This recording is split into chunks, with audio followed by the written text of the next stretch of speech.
generado, y además de ofrecer garantías de no repetición para que estas situaciones no vuelvan a ocurrir. Si avanzamos, Marcela. Un poquito más. La siguiente, acá. En relación a aquello, uno de los otros factores que ha influido en este grupo de la población vulnerable es que ha existido y existió un aumento considerable, existen mayores ingresos en materia de responsabilidad penal adolescente. Si uno ve las cifras, efectivamente entre el 2018 y el 2019 ingresaron más casos al sistema de justicia juvenil. De alguna u otra forma es por esa razón que uno pudiese decir la protesta social y el derecho a la reunión ha sufrido una fuerte criminalización. Y por otro lado, el efecto de la crisis ha influido derechamente, y es también lo que comentaba el expositor anterior, en que el promedio de asistencia a clases durante los meses de octubre, noviembre y diciembre disminuyó harto. Y eso evidentemente tiene un efecto en la vida de los niños. Nosotros sabemos que el derecho a la educación es un derecho fundamental reconocido por la UNESCO, por estándares internacionales, por la Convención sobre los Derechos del Niño, pero además que es un derecho que se encuentra íntimamente relacionado con otros derechos, como por ejemplo el derecho a la salud, que potencian, ¿cierto?, el desarrollo sano de los niños, niñas y adolescentes. Si avanzamos a la siguiente. Y aquí están los principales resultados del efecto del estudio de los efectos de crisis en niños, niñas y adolescentes. Y es más o menos lo que les adelantaba al principio, en que los niños y adolescentes no solamente son sujetos de derechos, sino que también, ¿cierto?, son sujetos políticos relevantes. Y esto quiere decir que forman sus propias opiniones y establecen diferencias de valoración sobre los diversos aspectos que involucran la crisis social. Tienen su perspectiva respecto a la violencia, sobre la autoridad, sobre las causas del estallido social. Y por otro lado, los relatos de las y los niños dan cuenta de una inserción profunda en la sociedad y por lo tanto de participar en los temas de discusión social, político, económicos y educacionales. Me llamó, por ejemplo, mucho la atención cuando el expositor anterior hablaba de cómo podemos mejorar el tema de la exclusión escolar, del abandono.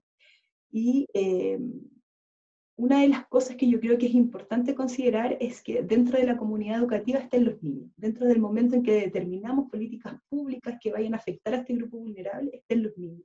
Que dentro del monitoreo estén aquellas personas que son los principales afectados respecto a lo que yo estoy decidiendo de su vida. Si yo no lo incluyo en cómo quiero que los niños retornen a clase, de qué forma voy a asegurar el éxito de aquella medida pública si el principal afectado respecto de aquella no está participando. Creo que son cosas en que, elementos que no tenemos que perder de vista y para considerarlos realmente como sujetos de derecho. Por otro lado, tal como les comentaba, las emociones como el miedo, la rabia, la inseguridad, a propósito de los efectos de este estudio de crisis, están asociadas fuertemente con el actuar tanto de Carabineros de Chile como también con el actuar del presidente. Para los NNA, la violencia es un problema que afecta a su vida. Reconocen la diferencia entre una manifestación pacífica y este derecho a reunión de forma pacífica versus aquel violento. Y hay una valoración negativa respecto a la manifestación violenta. Lo mismo ocurre con el uso de la fuerza por parte tanto de la policía como de los militares. Reconoce que esas conductas transgreden ciertos sus derechos y no se justifican y se valoran negativamente. Si avanzamos,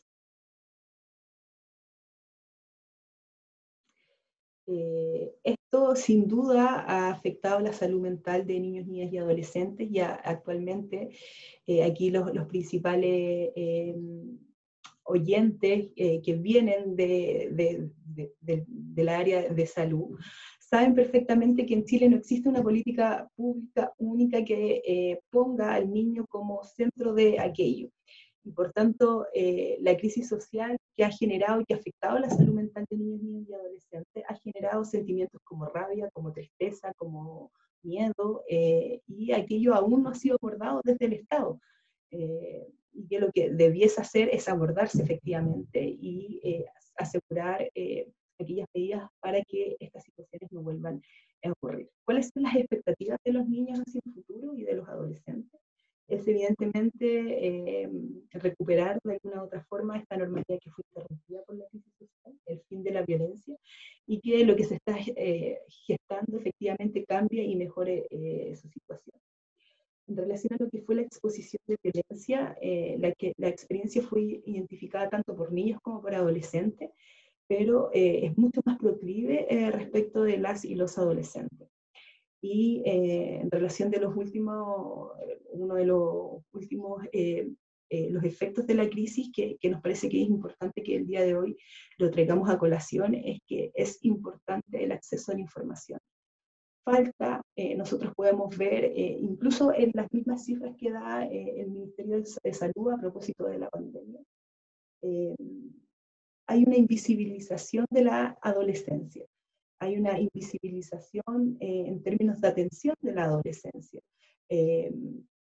No está, ¿cierto?, adecuada a esta etapa, a este ciclo vital.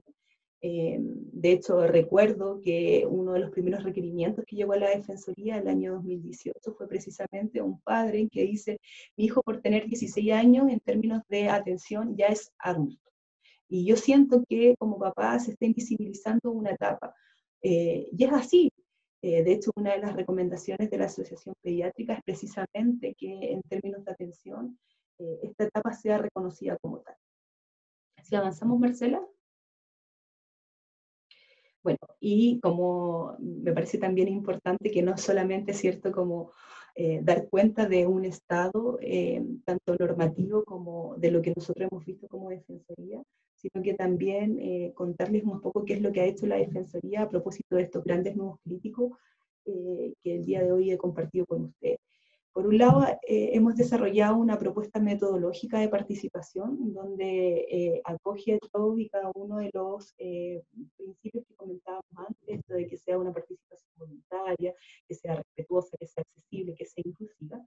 Y también hemos desarrollado otras instancias, precisamente como yo expreso y participo, que es una convocatoria anual que invita a niños, niñas y adolescentes de todas las edades para que puedan expresar su opinión acerca de los temas que les resultan relevantes.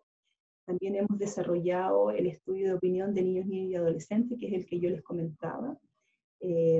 Estamos actualmente empezando ya a desarrollar un estudio en relación a cuáles han sido los efectos en términos de salud mental de los niños y relevar la importancia de la salud mental. Por otro lado, participamos en una alianza, en la Alianza Amigos Cuenta, que es una iniciativa en conjunto con de la Defensoría América Solidaria, UNICEF, que lo que tiene por objeto es apoyar la participación significativa de los niños, niñas y adolescentes en el proceso constituyente. También a propósito de la participación de los niños en el proceso constituyente, nosotros hemos desarrollado y hemos enviado recomendaciones al Poder Legislativo, concretamente a la Cámara como al Senado, para que incluyan dentro del proceso constituyente a niños, niñas y adolescentes.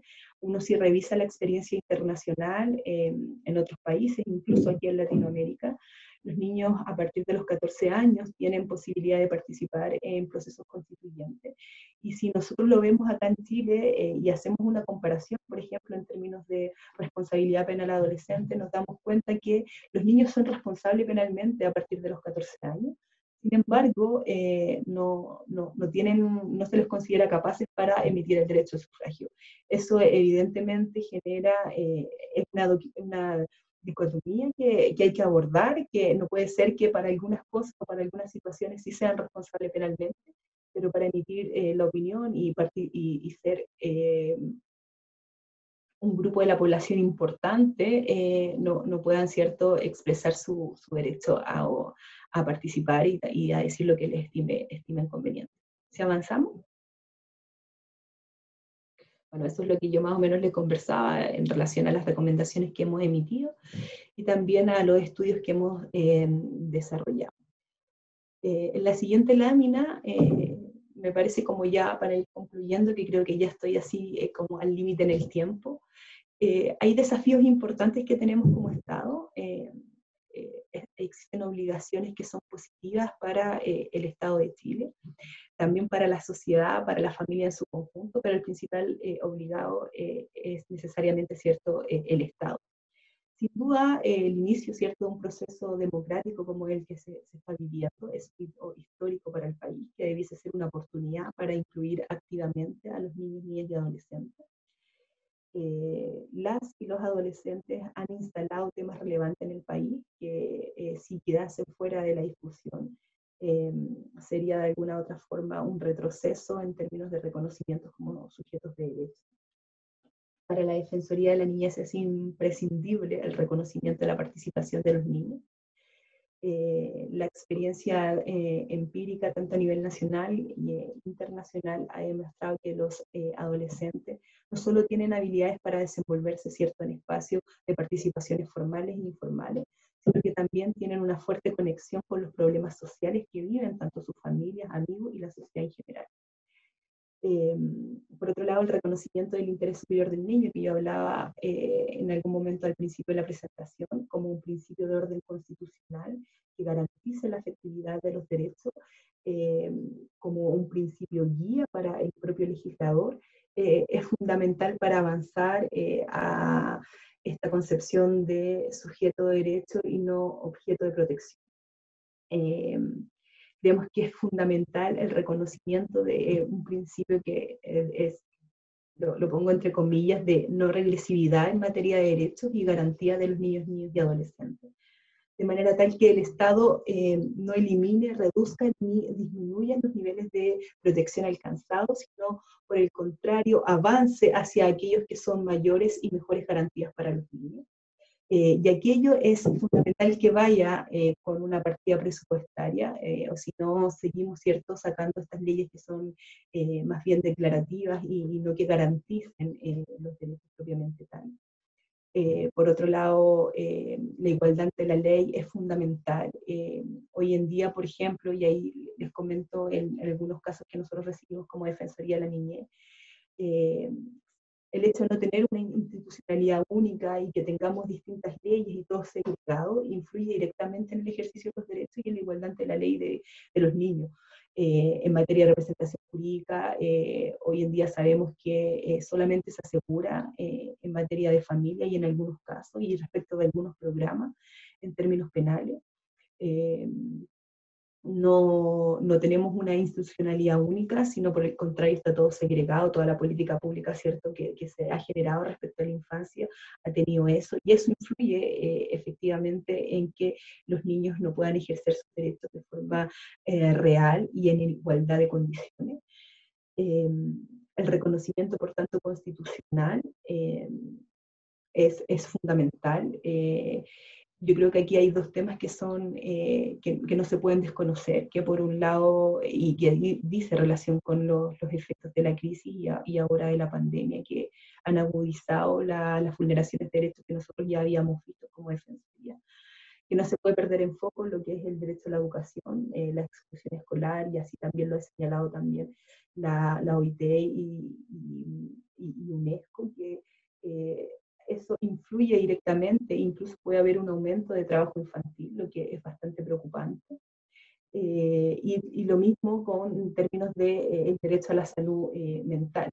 No basta, ¿cierto?, simplemente con enfocarnos en la enfermedad, sino que la política pública también tiene que ir dirigida a la prevención.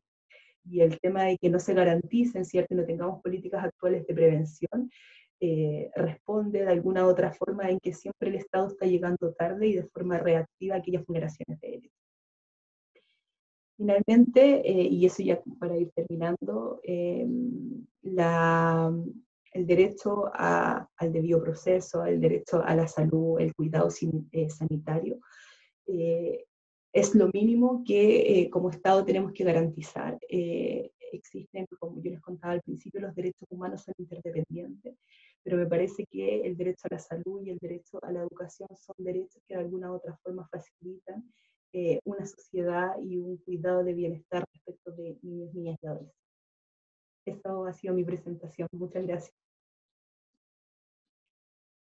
Ya lo hablé.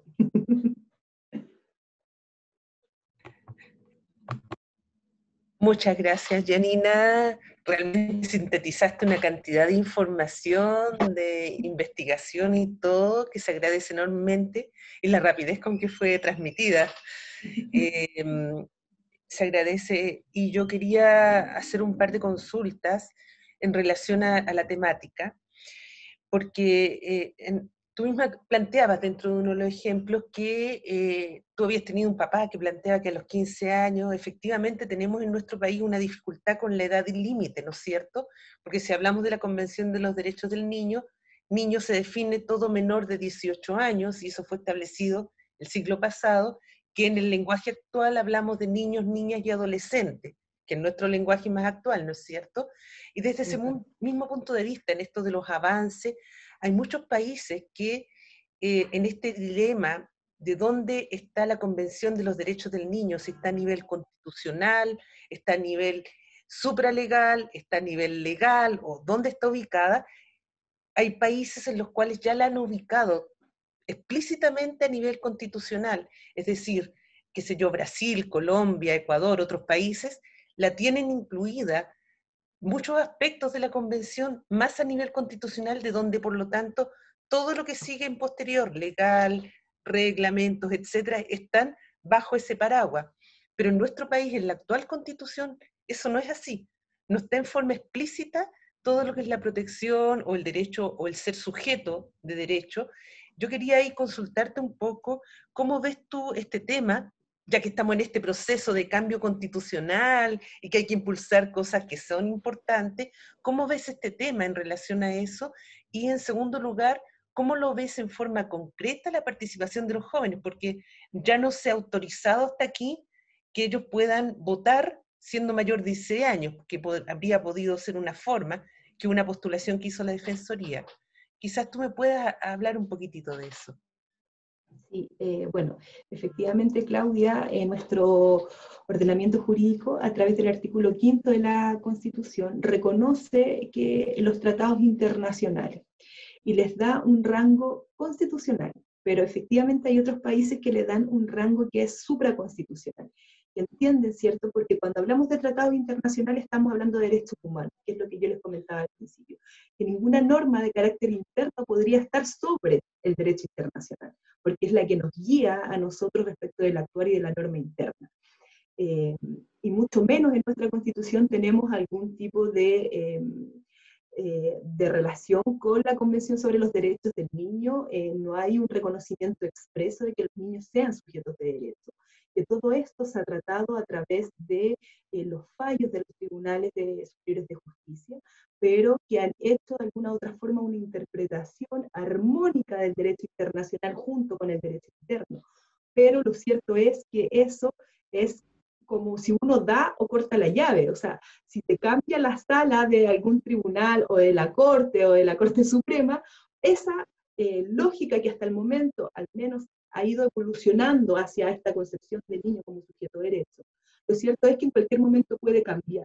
Entonces lo que nosotros tenemos que aspirar precisamente es que el reconocimiento esté de manera tal, independiente de quién interprete aquella norma, eso no va a ser menos. Y esto dice relación con el principio de no regresividad que yo les comentaba, que no podemos, ¿cierto?, retroceder a lo que ya jurisprudencialmente se ha definido, pero sí avanzar al reconocimiento constitucional. Y que eso es efectivamente lo que nos falta. Ahora, en términos de participación de los niños, nosotros como Defensoría aún no perdemos la esperanza. Es un proceso que va a durar y que va a durar 2 años. Entonces, tal vez en esta primera etapa, efectivamente, que fue, queremos o no cambiar la Constitución, ¿cierto?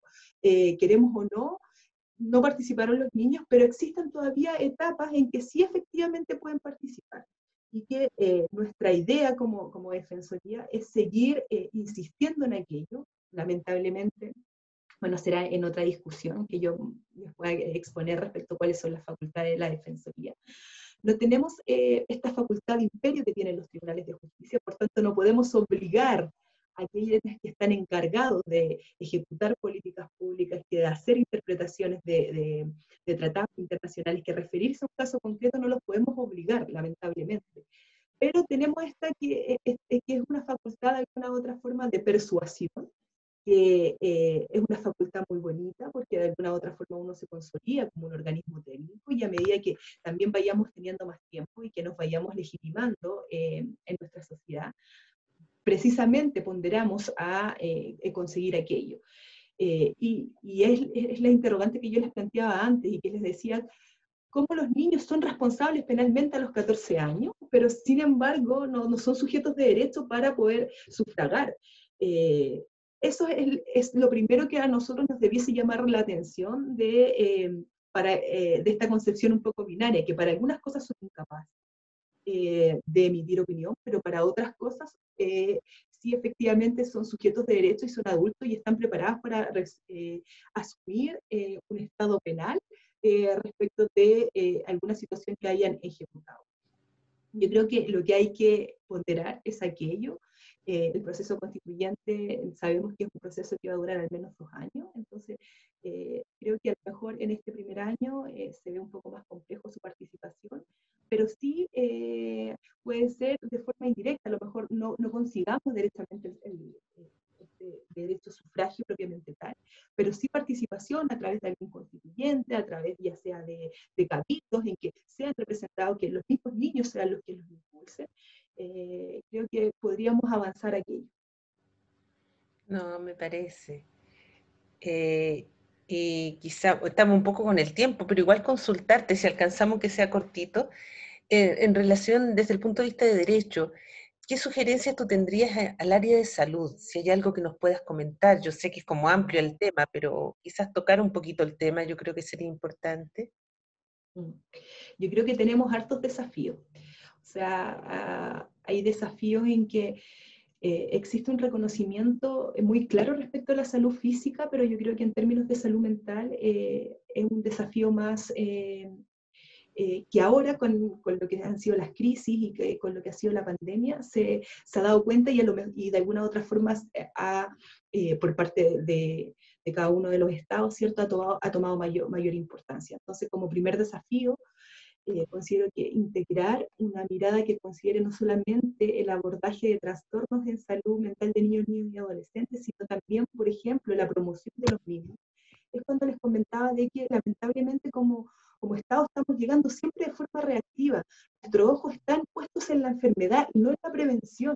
Y mientras sigamos teniendo esa concepción, lamentablemente siempre vamos a llegar tarde. Y, por ejemplo, la Organización Mundial de la Salud ha señalado que dentro de los objetivos precisamente es que los estados tienen que abordar políticas de prevención.